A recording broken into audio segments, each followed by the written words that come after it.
Hello divas, dudes and dolls, I'm Kira Couture, and welcome back to my underviewed, underrated, and understanding little review show, Very Slay, where we go over each and every main stage runway look on RuPaul's Drag Race UK Series 6.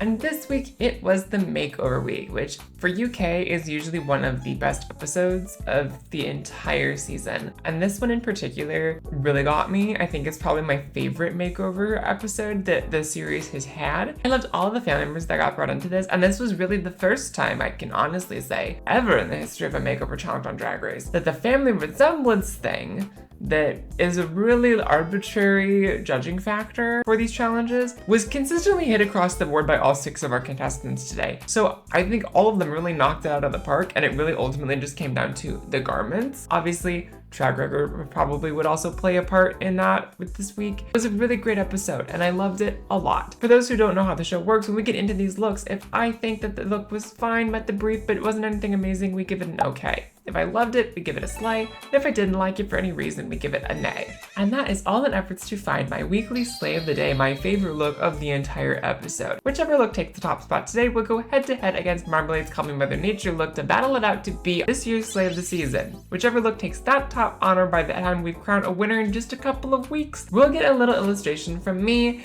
and sneak peeks at set art and any other thing I'm working on can be found over on my Patreon as well, starting at the $3 tier level. But if you want a special bonus video in just a few weeks going over the looks we did not get to see from the eliminated contestants, at least the ones they've shown off online, be sure to join at the $5 tier level in order to access that content. But if you want to talk about the episode as full or check out my opinions on it, I did this last week and I think it was more feasible, so I'm going to start doing this going forward, where every week I'm going to be just recapping every series of drag TV that's airing right now that we're covering in shorter formats. So it's all gonna be in one post. So be sure to join over there. You can read up on my blocked out and divided look at each and every drag TV show that I'm covering on the channel. I'm not sure if I'm gonna continue that after these seasons are done because it's a lot. And it's hard to keep up with like 6 different series all at the same time and write basically 1,000-word essays on all of them throughout the week, on top of doing all the video editing. So we'll just have to see. With that out of the way, let's go ahead and switch scenes and get going in on these looks, shall we? First up this week, we have Lavoie and her absolute treasure of a father. Protect this man at all costs. I'm just saying, Richard for president, Richard for prime minister. Like, this man is a fucking saint. I adored him. He was just such a cute little old man. He was just so fun. I really enjoyed getting to see him on the show. So I loved this take on the velvet cartons as a dress. It's not a concept that we haven't seen before. Heck, we saw it just a couple weeks ago on Down Under with Mandy Moves. But I think this is done pretty successfully. I like the silhouette, I like the drape. It's very classy, it's very elegant. And so I think it works really well for both of them. And voila, looks stunning. Her little leg kick at the end of the runway had me giggling. She has so much personality. I really loved this, and her little speech during critiques really got me. And I wish more parents out there and family members of queer folks had this approach. Because I think if more people were like Richard, the world would be a better place. I'm gonna give this a slay. Then up next, we have our fashion diva of the season, Marmalade. I absolutely adored this. Everything about this is phenomenal. The cut of the pant on both of them, which is hard to do, a high-waisted pant on someone who is shorter like Marm's mother, and having the proportions still work and make sense and look really flattering. Because on someone who's really tall like Marm, it looks really elegant, but on somebody who's a little shorter, it can end up throwing the body off a little bit depending on how their torso is proportioned, but it looks really great on her. I think this is a really stunning silhouette for both of them. It's constructed really well. The colors are great. I don't normally like yellow blush or yellow makeup, but it looks stunning on Marm. I loved the little preserved handbags. Really, really sweet, really darling, and really, really fashion forward. I adored this. Should not be a surprise that I did. And thank fucking God she finally got a win this season. It's a slay. Then up next we have Charity and her lovely little mother. I loved this dynamic so much. And I think this was really the one look that, as sad as I was to see her go, I do see why she's in the bottom too, because the look is really simple, because it's basically like an A-line dress with a bow on it. But it works for both of them really, really well. It's really sweet.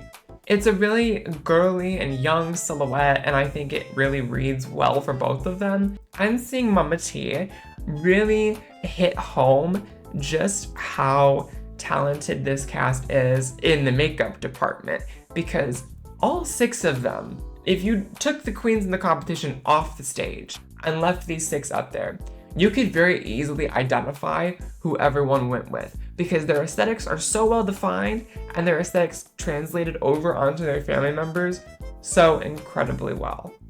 So it was a really successful episode for me, and I kind of wish that nobody had gotten eliminated. But unfortunately, as much as I loved their dynamic and the makeup and everything with this look, I do think the outfits are really, really simple. So I am gonna give it just an okay this week. Up next, we have Kyra and Thax and her partner, and I loved their dynamic so much. The little bin baby was so silly. I thought this was the most like off the wall idea. It was just sheer stupidity in the best way. I thought the faces were goofy. I thought the arms being contained inside of the garbage cans of these outfits was a fun idea. There's something very Muppet-y about this that I really enjoyed. But the one thing that I did notice that really did bother me was that, I don't know if it was intentional or not, that Rubella's look was more like clean. It was more like evened out, but then Kyra's look, it had been like punched in a few places. So I don't know if it got like damaged in travel or if she was supposed to be like the dented up metal trash can. I don't know. I have no idea. But I love their dynamic. You can really tell how much they love each other. It was really sweet to see. Outfit wise, I think it's an okay, but it was a really lovely presentation overall. I enjoyed the sheer stupidity of it, so I'm gonna bump it up to a soft slay. Then we have Relisa and her lovely sister, and honestly, Relisa turned her sister out. This dress is a really flattering cut on her, and I think having the coat paired with it, it is very Dreamgirls. So I think that is a very apt call out from the judges. It's a really gorgeous dynamic that the two of them had. It's really graceful, really elegant. I do think the proportions on Relisa's look could have been a little better had she had the dress actually hit the floor. It would have looked more complete as a vision, but at the same time, I am not at all mad at this. I think it is really impressive considering 1, Relisa's not a seamstress, and 2, she made both of these dresses in a day. That being said, you can tell it's not like the fully finished vision, so I am gonna give her just an okay this week. And then finally, we have Lil and her mother. I love the incorporation of the tattoos that her mom does not have to kind of match the aesthetics together. The makeup was great. This old school glam showgirl with this sort of like smoker pin-up-y twist. I thought this was a really strong visual dynamic. The only thing I did not like was Lil's hair, because I hate wet synthetic hair. I think it looks so bad. And sometimes the wig looked great from like straight on, but then she would turn to the side and it was like extra particularly stringy, and that's what I don't like about it. So that's really the only detriment I had for these looks. I am still going to be giving them a slay. Now it's time to pick my slay of the day, my favorite look of the week, and I am so torn between these first 2, because from a fashion perspective, I think Marmalade clearly deserves it. But I loved Richard so much that I kind of just want to give Richard his own moment. I kind of want to give Voila like her own illustration, or do something with Lavoie and Voila, because I think it's a really beautiful dynamic and I have a really solid idea in place for this design.